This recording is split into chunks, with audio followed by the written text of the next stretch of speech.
6 గంటలకు మాకు తెలిసింది సార్.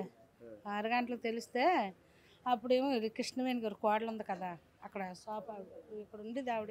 వాళ్ళ కోడలేమో ఏటమ్మా భయంగా ఉందా అంటే అన్నది. ఏటమ్మా భయం అంటే ఇక్కడ ఊళ్ళో బేబీ నడిచేసారు చూశాను అన్నది. అంతే ఎందుకు భయం అమ్మ నలుగురికి చెప్పు అన్నాను. అంతలోకి మా సెల్లుగారు అల్లుడే ఉన్నాడు ప్రసాద్ అన్న అబ్బాయి పోలీసులు ఫోన్ చేశాడు. అది జరిగింది. అది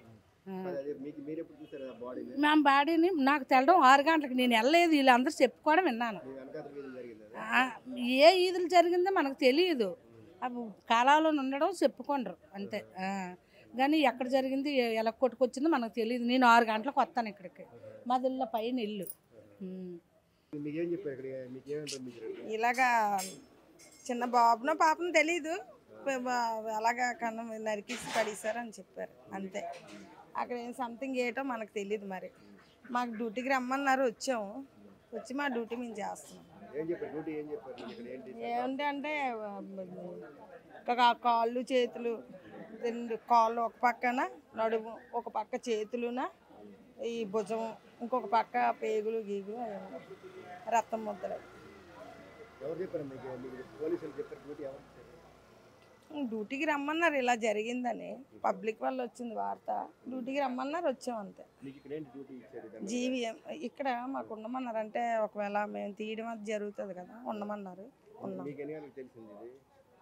నాకు 10:30కి తెలిసింది. 10:30కి తెలిసింది.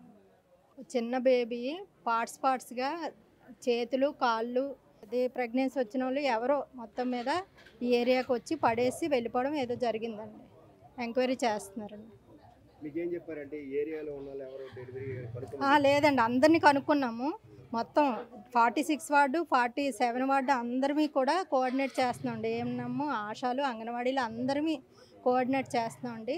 ఎక్కడ ప్రజెంట్ అయితే మేము ఫాలోఅప్ చేసిన కేసులు ఏవి కాదండి. అవి అంటే మ్యారేజ్ అయ్యి ప్రెగ్నెన్సీతో ఉన్న వాళ్ళు అయితే మాత్రం ఎవరు కాదండి. అది ఇది ఎలాగ వచ్చింది అనేది ఎంక్వైరీ చేస్తున్నారండి. ఫారెన్సిక్ వాళ్ళు వచ్చారు, ఇప్పుడు అది చూస్తున్నారు. మేలా ఫీమేల్ అనేది కూడా చూస్తున్నారు.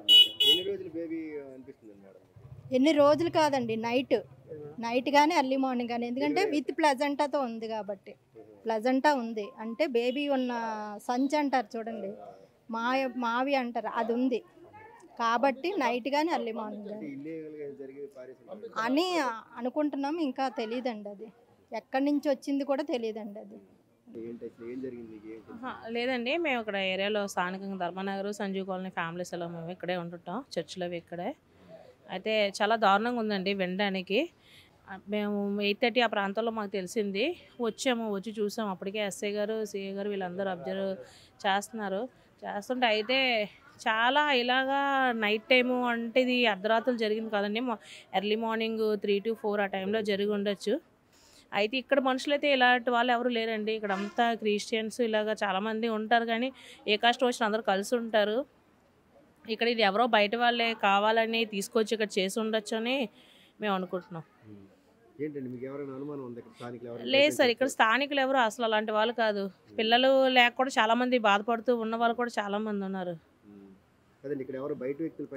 బయట వ్యక్తులు ఎవరో వచ్చి అంటే పలానా ఏరియాని అబ్జర్వ్ చేసి ఆల్రెడీ ముందు ఒకసారి అబ్జర్వ్ చేసో లేకపోతే చేసి కన్ఫామ్గా ఈ విషయం హైలైట్ అవ్వాలని ఏరియాలో చేసి ఉండొచ్చండి. చేయాలంటే ఇంకెక్కడెక్కడో ఏదో చేయొచ్చు, రోడ్ల మీద కాలువలు అవి ఉంటాయి.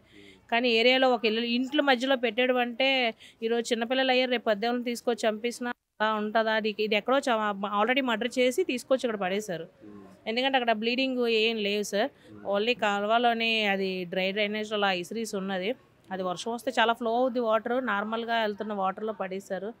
చాలా దారుణం సార్. ఇలాంటి వారి మీద గవర్నమెంట్ కఠినంగా చర్య తీసుకోవాలని మేము మా ఏరియా తరపు నుంచి కోరుకుంటున్నాం.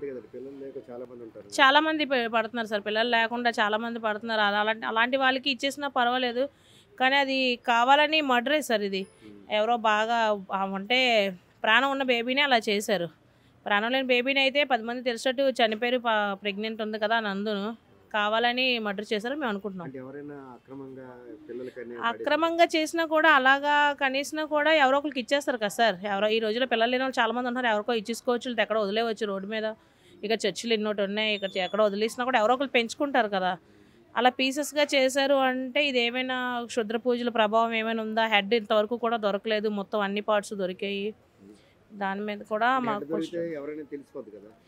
హెడ్ దొరికితే తెలుస్తుంది. అంటే బేబీ ఒకవేళ హెడ్ దొరికినా కూడా బేబీ ఫేస్ ఐడెంటిఫై చేయలేం కదా సార్, ఎవరు అనేసి. పెద్దవాళ్ళు అయితే ఐడెంటిఫై చేయగలం, బేబీ చేయలేము. కానీ అలాగని ఎందుకు హెడ్ ఎందుకు మిస్ చేసినట్టు అనే డౌట్తో ఉన్నాం చాలామంది. అవి ఏమీ మాకు తెలియదు సార్. ఎవరి మీద మనం తెలియకుండా నిందలు వేయకూడదు కదా సార్. చాలామంది ఎక్కడెక్కడో ఉంటుంటారు, రెంట్లకు ఉంటారు, తెలియకుండా ఎవరి మీద చెప్పకూడదు. ఏదైనా పోలీస్ శాఖ వాళ్ళు ఉన్నారు కాబట్టి గవర్నమెంట్ వారు అందరూ దీని మీద స్పందించి కఠినంగా చర్య తీసుకుంటారు అనుకుంటున్నాం. మహిళలు చేస్తుంటే దారుణం కదండి. 1 డే ఉంటుంది రాత్రి బేబీ డెలివరీ. ఎస్ సార్, అలాగే అదే కనిపిస్తుంది, అలానే కనిపిస్తుంది. అది అంటే సార్ ఇప్పుడు పిల్లలు తల్లులు ఇప్పుడు అందరూ కలిసి ఉండాలి అన్న కాన్సెప్ట్ లేదు కదా సార్. ఎవరికి వాళ్ళు విడిపోయి ఉంటున్నారు, పిల్లలు పేరెంట్స్ మాటలు వినరు, ఎవరు కూడా ఫ్యామిలీలో కూడా కలిసి ఉండట్లేదు కదా సార్. ఎవరు ఇష్టం వచ్చినట్టు వాళ్ళు బ్రతుకుతున్నాం.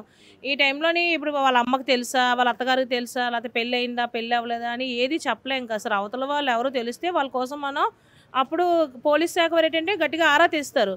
ఇది ఎవరు చేశారు, జెంట్స్ చేశారా, లేడీస్ చేశారా, ఆ అమ్మాయికి తెలిసి ఆ బేబీని చంపారా, తెలియకుండా చంపారా, అవన్నీ మనకు తెలియదు కదా సార్. వాళ్ళకి ఇష్టం లేకపోతే అదే అంటున్నా. ఇష్టం లేకపోతే వాళ్ళు ఎవరికో ఇచ్చేయడం. అనాథాశ్రమాలు ఉన్నాయి, బోల్డ్ అండ్ అడాప్టర్ సెంటర్స్ ఉన్నాయి, చాలా ఉన్నాయి. ఎక్కడో వదిలేసినా కూడా ఎవరో ఒకరు పెంచుకుంటారు తీసుకొని. కానీ ఇది చంపారు కదా సార్, మర్డర్ చేశారు. అది దాని మీద ఎవరు ఏం చేశారని మనకి తెలియదు, తెలియకుండా మాట్లాడకూడదు. కానీ ఇలా చేయడం మాత్రం చాలా వరకు తప్పు, అది అసలు కరెక్ట్ కాదు. అది కూడా పుట్టిన బేబీని చంపేశారు. చాలా బాధాకరంగా ఉంది ఈ విషయం.